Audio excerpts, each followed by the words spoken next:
35mm film. Interesting stuff, you got to admit, right?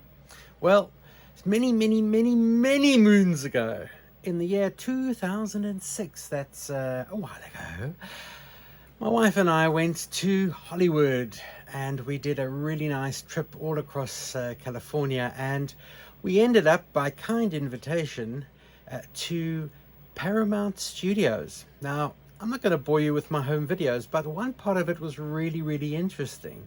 On the Paramount Studios lot, if you like, there's a big cinema, which is obviously the place where all the directors and bigwigs go and watch their productions or their movies. And obviously they make changes and things to these movies, which is really interesting.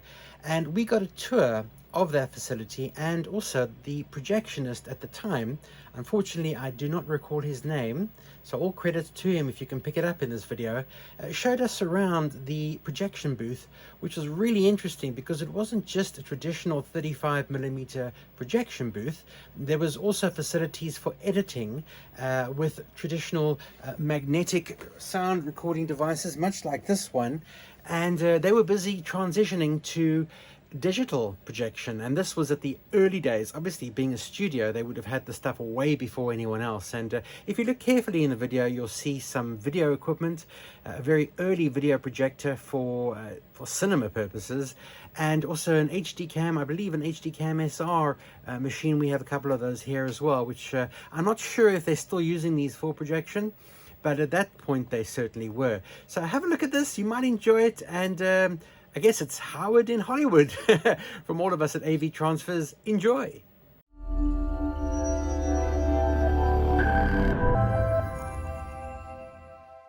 Until recently, I had 3 projectors. The third one sat here.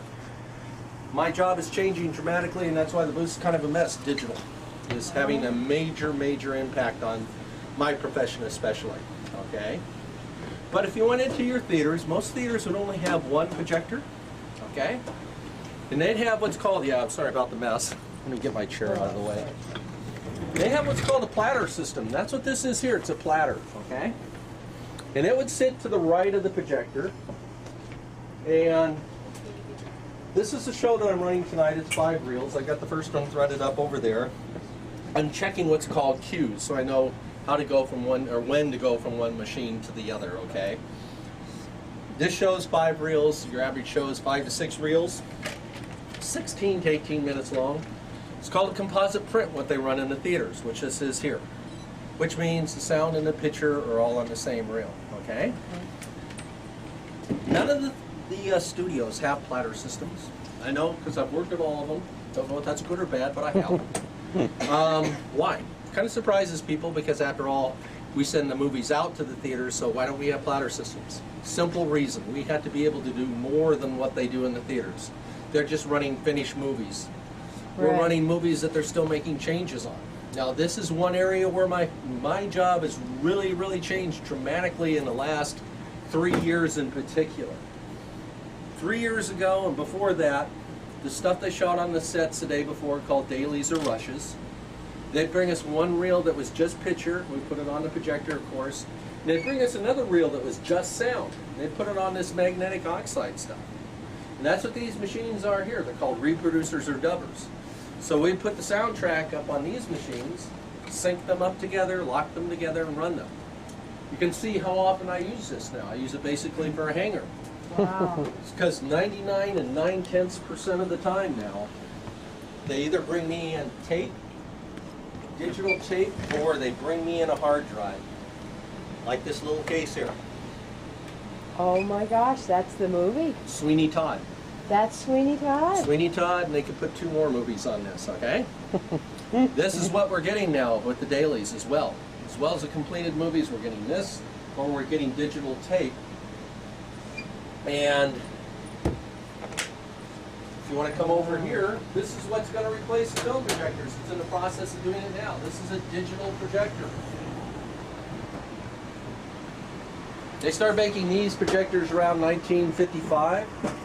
This one's about 2 years old. Just for this blue unit here. Just for this. $130,000 just for this. It digital tape player to tie it into that, which I've got behind you guys.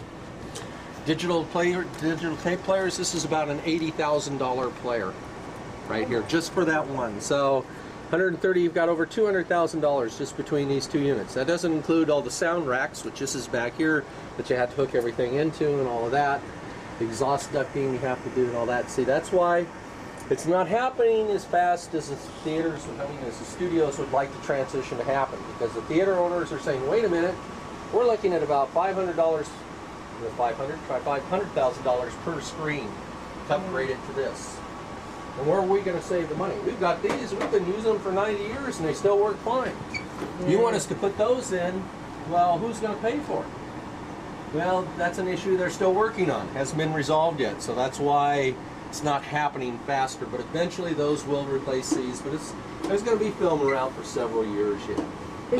Is it hard to learn? The hardest thing to learn on these pieces of equipment, like this little puppy here, my boss and I and my engineer, we're all still learning this. There's about 80 different programs on this, just for this one piece of equipment. It's called a Folsom switcher. You can reduce pictures. Like yesterday, we learned how to put two pictures up at the same time with it and all that. These are different sources you go to. These are different effects. I'm still learning this thing. So that's the hardest thing on the digital. That's where the learning curve is learning how to program the pieces of equipment. This got about 80 different programs. This has got about the same. They're not the same as this one. So, and so on and so forth. This one's got different programs than that one. That one's got different programs than this one. So it's a matter of learning how to go from one thing to another. You know what you want to get to, and it's learning how to get to that point and get it out there on the screen. So that's the hardest thing. But like I